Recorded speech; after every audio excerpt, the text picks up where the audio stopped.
بسم اللہ الرحمن الرحیم۔ سکرات سے مراد موت کی شدت اور غشی ہے جو موت کے وقت پیش آتی ہے، اور موت سے پہلے ہر آدمی پر سکرات کی کیفیت طاری ہو جاتی ہے۔ بعض اوقات سکرات کا اثر اور نشانی اس پر ظاہر بھی ہوتا ہے، اور کسی کو اس شدت کے اثر سے پیشانی پر پسینہ بھی آتا ہے۔ رسول اللہ صلی اللہ علیہ وآلہ وسلم کو جب یہ حالت پیش آئی تو آپ پانی میں ہاتھ ڈال کر چہرہ مبارک پر مل رہے تھے، اور آپ صلی اللہ علیہ وآلہ وسلم بار بار کلمہ طیبہ پڑھتے اور فرماتے، موت کے لیے بڑی شدت ہوتی ہے۔ موت کی شدت مومن کے حق میں کفارہ سیئات اور موجب رفع درجات بھی ہوتی ہے، جیسا کہ بیماری اس کے حق میں باعث کفارہ سیئات بنتی ہے۔ ارشاد باری تعالیٰ ہے، ہم نے تم میں موت مقرر کر دی۔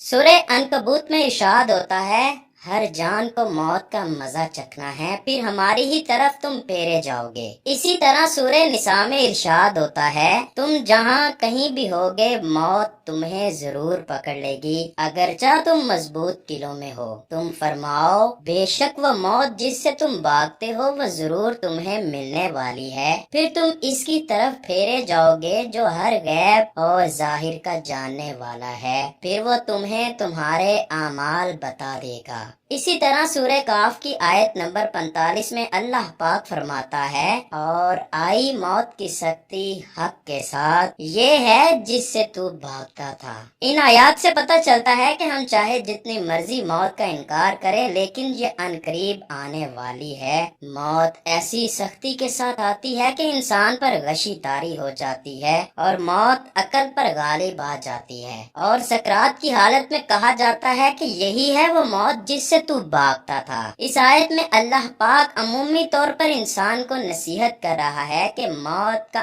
آنا حق ہے اور نزا کی سختیوں کا سامنا کرنا پڑے گا۔ امام محمد غزالی اس آیت کی تفسیر میں لکھتے ہیں کہ نزا اس تکلیف کا نام ہے جو صرف روح پر اترتی ہے اور تمام اعضاء کو گھیر لیتی ہے، حتیٰ کہ بدن میں روح کے جتنے اعضاء ہیں ان سب کو درد محسوس ہوتا ہے۔ اگر کسی شخص کو کانٹا چبھ جائے تو اس سے پہنچنے والا درد روح کے صرف اس جز کو پہنچتا ہے جو اس عضو سے ملا ہوا ہو جس میں کانٹا چبھتا ہے۔ اس کے مقابلے میں جلنے کا اثر زیادہ ہوتا ہے، کیونکہ آگ کے اجزاء بدن کے تمام اجزاء میں سرایت کر جاتے ہیں، جس کی وجہ سے جلنے والے عضو کا کوئی ظاہری اور باطنی جز آگ سے محفوظ نہیں رہتا۔ اس لیے گوشت کے تمام اجزاء میں پھیلے ہوئے روح کے اجزاء جلنے کی تکلیف کو محسوس کرتے ہیں، اور نزا کی تکلیف نفس روح پر حملہ آور ہوتی ہے اور تمام اعضاء کو گھیر لیتی ہے، کیونکہ ہر رگ، ہر پٹھے، بدن کے ہر حصے، ہر چوٹ، ہر بال کی جڑ اور کھال کے نیچے، حتیٰ کہ سر کی چوٹی سے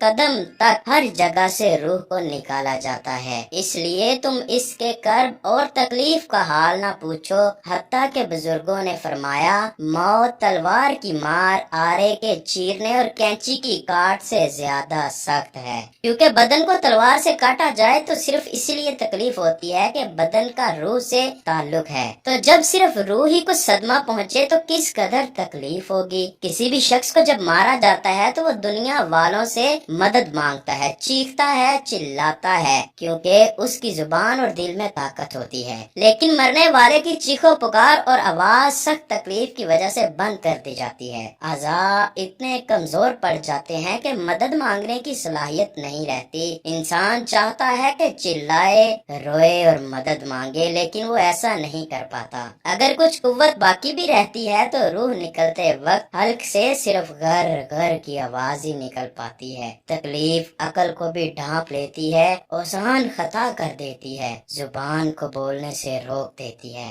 اس کا رنگ بدل کر مٹیالہ ہو جاتا ہے، گویا اس سے وہی مٹی ظاہر ہوتی ہے جس سے وہ بنا تھا، اور جو اس کی اصل فطرت ہے اس کی رگیں کھینچ لی جاتی ہیں، حتیٰ کہ آنکھوں کے ڈیلے پلکوں کی طرح اٹھ جاتے ہیں، ہونٹ سکڑ جاتے ہیں، زبان जुबान अपनी जड़ की तरफ खींच ली जाती है और उंगलियां सब्ज हो जाती हैं और ठंडी पड़ जाती हैं। तो ऐसे बदन का हाल ना पूछो जिसकी हर रग खींच ली गई हो। जरा गौर करो, एक रग खींची जाने से सख्त तकलीफ होती है तो उस वक्त क्या हाल होगा जब दर्द में मुब्तला रूह को भी खींच लिया जाए और किसी एक रग से नहीं बल्कि तमाम रगों से उसे खींचा जाता है। फिर एक एक करके जिस्म के हर हिस्से में मौत वाक़या होती है। पहले इसके कदम ठंडे पड़ते हैं, फिर पिंडलियां, फिर रानें ठंडी पड़ जाती हैं और हर उज़ू में नई सख्ती और शिद्दत पैदा होती है, हत्ता के गले तक नौबत पहुंचती है और उस वक्त उसकी नजर दुनिया और दुनिया वालों से फिर जाती है। उस पर तौबा का दरवाजा बंद हो जाता है और उसे हसरत और नदामत घेर लेती है। हजरत वहाब बिन मंबा फरमाते हैं कि एक दफा एक मगरूर बादशाह ने कहीं दूसरे मुल्क जाने का इरादा किया। बेहतरीन लिबास पहना, दुनिया का सबसे अच्छे घोड़े पर सवार हुआ। शाही सवारी हजारों फौजियों के साथ चल पड़ी। बादशाह गर्दन अकड़ाए बड़े शाहाना अंदाज में आगे बढ़ने लगा। गरूर और तकब्बुर की वजह से लोगों की तरफ नजर उठाकर भी ना देखता। रास्ते में एक ज़ईफ और नातवा शख्स बसीदा कपड़ों में नजर आया। उसने सलाम किया लेकिन बादशाह ने जवाब न दिया। उसने कहा, ए बादशाह, मुझे आपसे जरूरी काम है। बादशाह ने उसकी बात ना सुनी। उसने आगे बढ़कर घोड़े की लगाम पकड़ी। बादशाह तिल मिलाकर कहा, लगाम छोड़ो बदतमीज, तूने ऐसी हरकत की है कि तुझसे पहले किसी ने ऐसी जुर्रत नहीं की। कहा, मुझे आपसे बहुत जरूरी काम है। बादशाह ने कहा, अभी तो हमारा मेहमान बन जा, वापसी पर तेरी बात सुन लूंगा।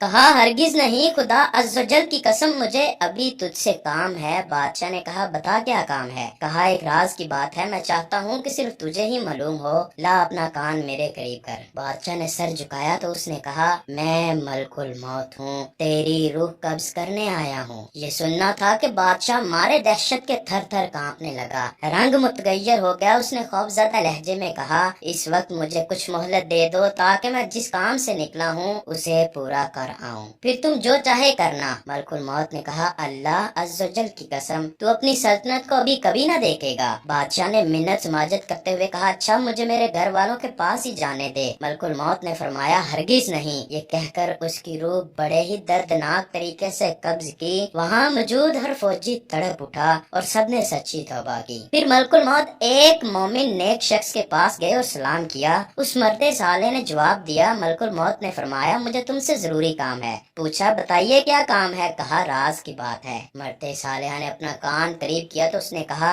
मैं मलकुल मौत हूँ, तेरी रूह कब्ज करने आया हूँ। नेक शख्स ने कहा, खुश आमदीद, इसके लिए जिसकी जुदाई बहुत तवील हो गई। अल्लाह अज़्ज़वजल की कसम, मुझसे दूर रहने वाला कोई शख्स नहीं जिसकी मुलाकात मेरे नजदीक आपकी मुलाकात से अफजल हो। मलकुल मौत ने कहा, अगर तुम्हारा कोई काम है तो उसे पूरा कर लो। कहा, आपके होते हुए मुझे किसी चीज की जरूरत नहीं और अल्लाह तबारक व तआला की मुलाकात से बढ़कर कोई शय मुझे महबूब नहीं। मलकुल मौत ने कहा, जिस हाल में अपनी मौत को पसंद करते हो मुझे बता दो, मैं उसी हालत में तुम्हारी रूह कब्ज करूंगा। नेक शख्स ने कहा, क्या आपको इस बात का इख्तियार दिया गया है। कहा, हाँ, मुझे इसी तरह हुक्म दिया गया है। नेक शख्स ने कहा, फिर मुझे वजू करके नमाज पढ़ने दो, जब मैं सजदे में जाऊं तो मेरी रूह कब्ज कर लेना। मलकुल मौत ने कहा, ठीक है, मैं ऐसा ही करूंगा। चुनाचे उसने वजू करके नमाज शुरू कर दी। जब सजदा किया तो उसकी रूह कब्ज कर ली गई। जिसने अपने अमाले सालिहा के जरिए अपने पाक परवरदिगार की खुशनुदी हासिल करके सफरे आखिरत की तैयारी कर रखी हो, उसके लिए मौत का फरिश्ता नवीदे मुसर्रत होता है। उसकी बेकरार रूह बारगाहे खुदाबंदी अज़्ज़वजल में सजदा रेज होने के लिए मचल रही होती है। इसके बरअक्स जिसने मौत की तैयारी ना की हो उसे मौत का पैगाम बहुत बड़ा अजाब मालूम होता है। समझदार वही है जो अमाले सालेह का जखीरा इकट्ठा करके मौत से पहले मौत की तैयारी कर ले। अगरचा सकरात मौत मोमिनों के लिए काफिरों से आसान है। रवायात के मुताबिक वालिदैन के साथ नेकी, सिला रहमी, दुनिया और उसकी शहवात से मोहब्बत ना करना, अनफाक, सूरह यासीन और सूरह साफात का पढ़ना उसकी सख्ती में कमी का बाइस बनता है। अल्लाह रब्बुल इज्जत हम सबको ईमान वाली मौत नसीब फरमाए। हमारी